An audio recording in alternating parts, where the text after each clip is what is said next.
आई kitchen मध्ये नमस्ते। आजची recipe आहे कच्चा बटाटा आणि रवा। तर कच्चा बटाटा आणि रवा त्याचा असा नाश्ता तुम्ही कधीच नसेल खाल्ला, असा नाश्ता बनवणार आहे। तर इथे एक बटाटा आहे, त्याला किसून घेतलेली आहे आणि मोठ्या किसणीने किसून घ्यायचं आणि स्वच्छ 1 ते 2 पाण्याने स्वच्छ धुतलेला आहे। इथे गॅसवर कढई ठेवलेली आहे, त्याच्यामध्ये 1 वाटी पाणी गरम केलेलं आहे। इथे चिली पेस्ट टाकलेली आहे 1 चमचा, 1 हिरवी मिरची आहे, चवीनुसार मीठ आहे,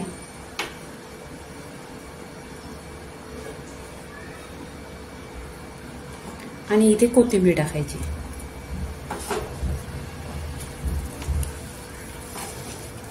छान अशी पाण्याला उकळी आली पाहिजे। इथे पाण्याला उकळी आलेली आहे, तर आपण रवा टाकून घ्यायचा।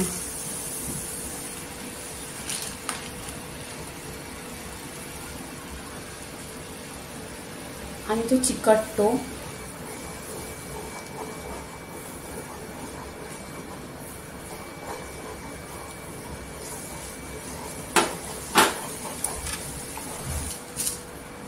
इथे रवा टाकलेला आहे, हे बटाटी टाकायचं, बटाट्यातलं असं पाणी काढून घ्यायचं।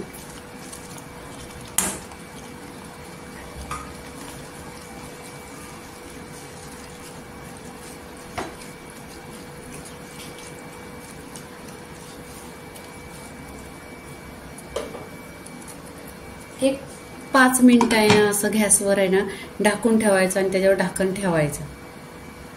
इथे 5 मिनिटं झालेली आहे, तर इथे बघा छान असा रवा आणि बटाटा शिजलेला आहे 5 मिनिटात। तर इथे काय करायचं, गॅस बंद करायचं,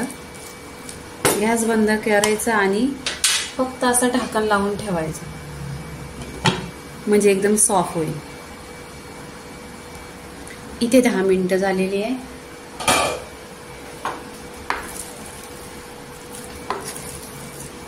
बघा छान असं झालेलं आहे। तर इथे आहे ना आपण हा मिश्रण एकदम छान झालेला आहे नाश्त्याचा। तर तुम्हाला चौकोनी पाहिजे तर चौकोनी बनवायचं, डायमंड शेप मध्ये पाहिजे तर डायमंड मध्ये, बॉल्स पाहिजे शेप तर बॉल मध्ये। हा याच्यामधून काढून घ्यायचा।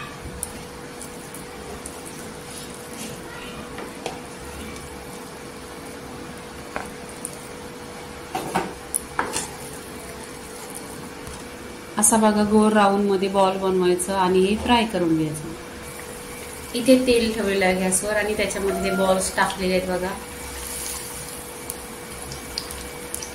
आणि छान असं गोल्डन कलरवर करून घ्यायचं।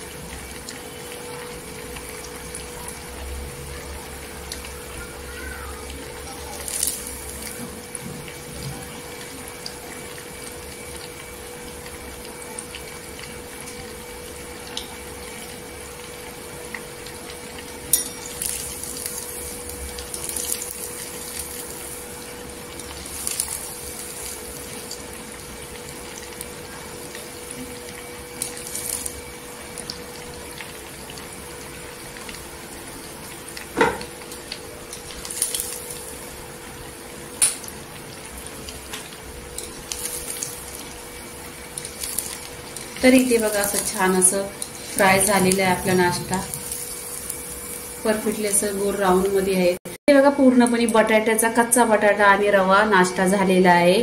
त्याच्याबरोबर तुम्ही केचप घ्या नाही तर मेयोनीज घ्या आणि एकदम टेस्टी आणि माझ्या पद्धतीने नक्की बनवा। लाईक करा, शेअर करा, सबस्क्राईब करा आणि नेहमीच खात राहा। धन्यवाद।